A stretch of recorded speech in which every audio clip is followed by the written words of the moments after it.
घृष्णेश्वर मंदिर हे एक प्राचीन शंकराचं मंदिर असून ते 12 ज्योतिर्लिंगापैकी एक म्हणून प्रसिद्ध आहे।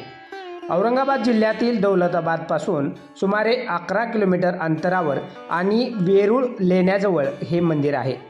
शिवपुराण, स्कंदपुराण, रामायण, महाभारत या ग्रंथात या ठिकाणाचा उल्लेख आढळतो। वेरूळ गावातील वेलगंगा नदीजवळ हे मंदिर असून छत्रपती शिवाजीराजे भोसले यांचे आजोबा आणि शहाजीराजे भोसले यांचे वडील मालोजीराजे भोसले यांनी या मंदिराचा प्रथमतः 16व्या शतकात जीर्णोद्धार केला।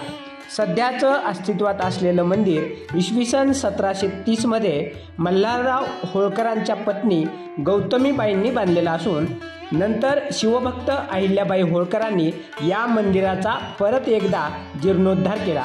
मंदिराचं बांधकाम लाल रंगाच्या दगडामध्ये करण्यात आले।